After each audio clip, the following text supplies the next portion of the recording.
तो आइए बच्चों फिफ्थ क्वेश्चन को हम लोग देखते हैं। फिफ्थ क्वेश्चन हमारे पास क्या है। सबसे पहले हमें स्टेटमेंट को देखते हैं। स्टेटमेंट ये है कि S and T are points on side P R and QS of triangle P Q R. तो एस एंड टी जो है बच्चों वो क्या है, are points on sides P R and Q S.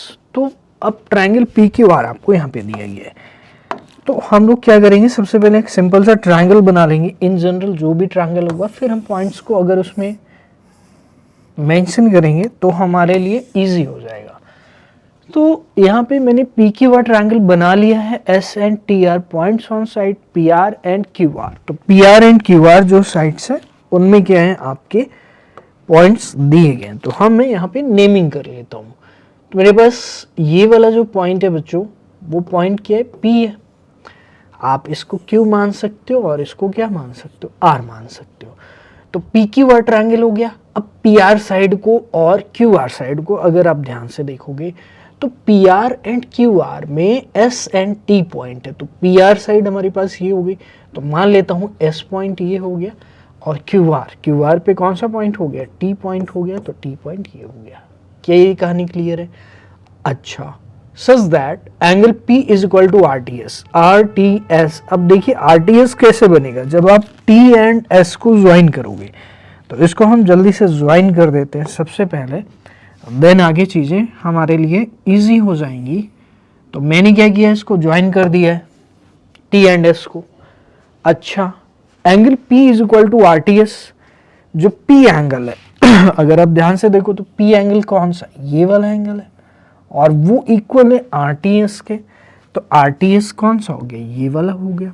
क्या ये कहानी क्लियर है? अभी तक जो भी चीज़ गिवन है हम वही चीज़ लिख रहे हैं। आर पी क्यू या पी क्यू आर आप बोल सकते हैं, या हाँ यहाँ पर सीक्वेंस आपके लिए इंपॉर्टेंट रहेगा।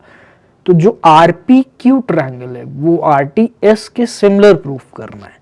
तो यानी कि ये बड़ा वाला जो ट्रायंगल है आर पी क्यू, वो आर टी एस के सिमिलर प्रूफ करना है। अब मुझे एक सिंपल सी चीज़ बताइए, अगर आप इन दोनों ट्रायंगल को ध्यान से देखेंगे, जो बड़ा वाला ट्रायंगल है जो छोटा वाला ट्रायंगल है, तो इन दोनों में एंगल जो आर है वो कॉमन एंगल है। कॉमन एंगल, जैसा कि आपने 9th में भी बहुत सारे ऐसी चीज़ें की थी जहाँ पर आप किसी भी एंगल या साइड को कॉमन शो कर देते, तो कॉमन एंगल हो जाएगा। ये रीज़न आपको दे देना है। तो इस ट्रायंगल में ये वाला एंगल और इस ट्रायंगल में ये वाला एंगल दोनों कॉमन हो जाएंगे।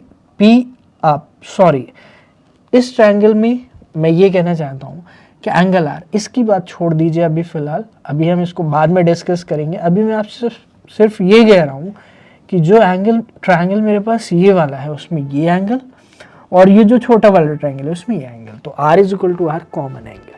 अच्छा, अब सिंपल से चीज़ बताओ मुझे, बड़े वाले ट्रायंगल में एंगल P एंगल T के ऑलरेडी गिवन इक्वल है, इक्वल गिवन है।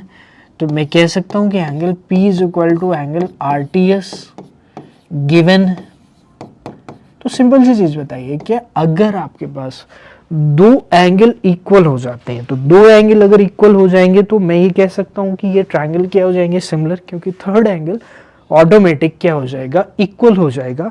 तो अभी T इसके इक्वल हुआ है, इसका मतलब जो Q एंगल है वो किसके इक्वल होगा, S के इक्वल होगा।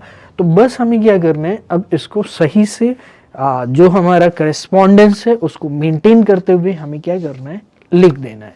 हैंस यहाँ पर ये एंगल इक्वल हो जाएगा। तो angle Q is equal to angle S हो जाएगा। बड़े वाले ट्रायंगल में Q और छोटे वाले में S हो जाएगा। क्या ये कहानी क्लियर है? यहाँ तक कोई दिक्कत नहीं होगी। सिंस ये क्राइटेरिया फॉलो हो रहा है, और कह सकता हूँ कि डबल ए क्राइटेरिया या ट्रिपल ए क्राइटेरिया से जो ट्रायंगल आर पी क्यू, आप यहाँ से भी कॉपी कर सकते हैं एग्जाम में अगर आता है ऐसा। तो hence we can say, hence जो ट्रायंगल आर पी क्यू होगा वो सिमिलर हो जाएगा एंगल आर टी एस के। Angle R P Q equal हो जाएगा, सॉरी इक्वल नहीं, सिमिलर हो जाएगा आर टी एस तक। बच्चों question number 5th we have completed. You can note it down, screenshot ले सकते हैं। बहुत ही सिंपल क्वेश्चन है, अब तक का सबसे सिंपल क्वेश्चन नंबर 5th है। सब कुछ डायरेक्ट गिवन है और यहाँ पे आपको एंगल क्राइटेरिया का यूज़ करके सिमिलर को क्या करना है, प्रूफ कर देना है।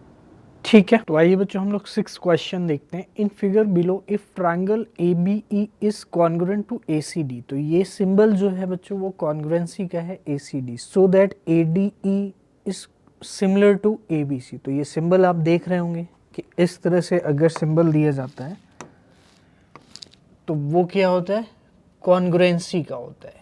क्या होता है, कॉन्ग्रुएंसी का होता है। ADE जो होता है वो किसका होता है, इस तरह से बना है AD सिमिलर टू ABC, तो ये सिमिलर का होता है। ठीक है, तो कॉन्ग्रुएंसी वाला आपको याद होगा, सिमिलर तो हम कर ही रहे हैं, तो कॉन्ग्रुएंसी आपने 9th में की थी, वहाँ से आपको याद होगा। ठीक है स्टूडेंट्स, तो यहाँ पर बच्चों जो है आप देख सकते हैं कि triangle ABE is congruent to ACD। तो कॉन्ग्रुएंट का मतलब क्या होता है कि जो आपके पार्ट्स है वो क्या होंगे, आपके इक्वल हो जाएंगे। दैट मीन्स ईच एंगल जो होगा ABE का वो ECD के ईच एंगल के करस्पॉन्डिंग एंगल के इक्वल होगा, और ईच साइड भी क्या हो जाएगी, इक्वल हो जाएगी। तो अब मुझे बताइए, अगर आप ध्यान से देखें तो ABE कौन सा ट्रायंगल है, तो आप देखिए A ये है, B ये है और E ये है, और ACD A ये है, C ये है और D ये है। तो यहाँ तक कोई दिक्कत नहीं होगी, ABE और ACD। ठीक है, तो ABE और ACD यहाँ पर अगर आपके इक्वल हैं तो आप डेफिनेटली स्टूडेंट्स इस चीज़ को कह सकते हो, अगर आप विजुलाइज करोगे इनको तो इस तरह से जो आपका ट्रायंगल बनेगा, मैं एक बार आपको यहाँ पर बना करके दिखाता हूँ, जस्ट अ सेकेंड। ट्रायंगल हम ले लेंगे यहाँ पे सिंपल सा, और इस तरह से कुछ ट्रायंगल बन जाएगा। ठीक है, तो इसको हम इधर ले आते हैं, और यहाँ पर बेसिकली हम डिफरेंट कलर लेने वाले हैं। तो इस तरह से आपको सबसे पहले क्या करना है, एक लाइन को ड्रॉ कर लेना है। तो एक लाइन को हमने क्या कर लिया है, ड्रॉ कर लिया है। ठीक है, ये हमने कर लिया। इसके बाद आपको क्या करना है, इस तरह से इनको ज्वाइन करना है। तो सबसे पहले जो ट्रायंगल मैं बनाऊंगा वो ऐसा बनाऊंगा।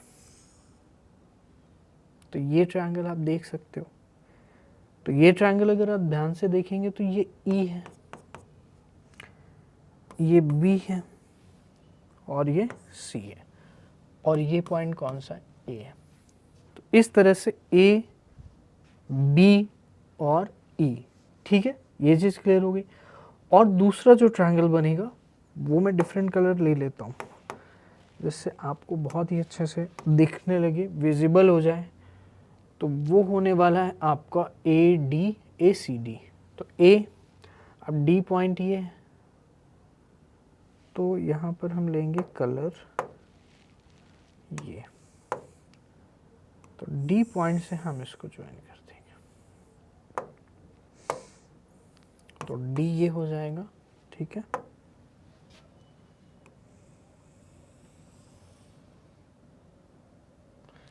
ये हो जाएगा,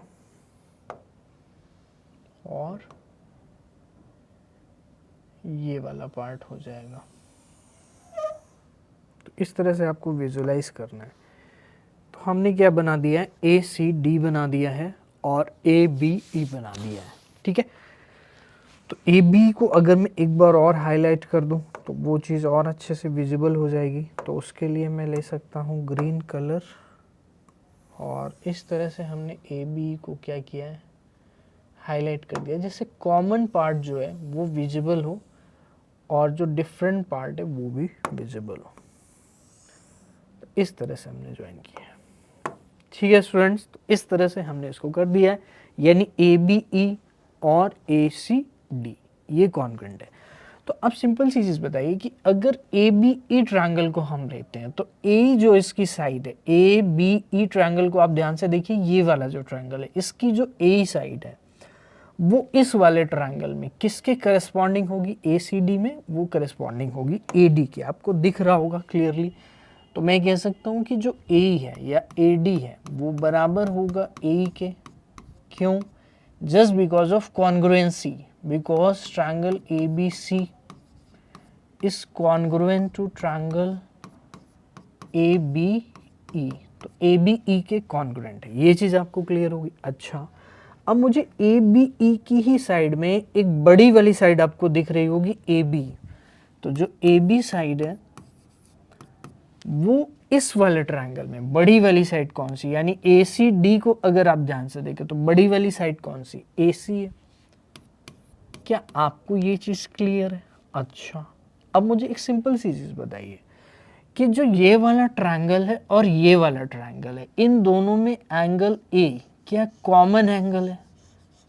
जो एंगल ए है वो क्या कॉमन एंगल है? तो definitely students angle A common है, angle A equal to angle A. तो अगर आप बच्चे यहाँ पे रेशियो लेंगे, यानी कि अगर आप इन दोनों का रेशियो लेते हैं तो आप कह सकते हैं कि ए डी अपॉन में ए बी बराबर ए ई अपॉन में ए सी। ठीक है, ये चीज़ आपको क्लियर हो गई।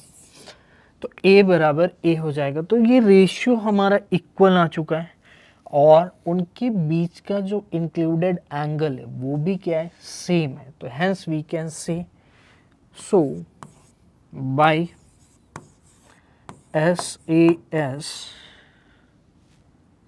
criteria for similarity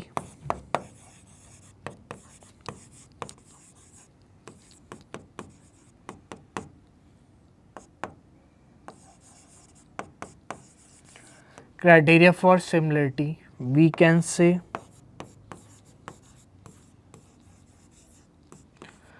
triangle ADE, triangle ABC।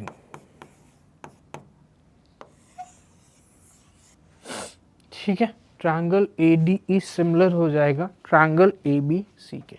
तो इस दिस वे SAS क्राइटेरिया का हमने यूज़ किया है और हमने क्या किया, इसको प्रूफ किया है। बहुत ही सिंपल सी चीज़ है, यहाँ पे रेशियो इक्वल आएगा, तो आप इसको नोट कर सकते हैं। We have done question number 6।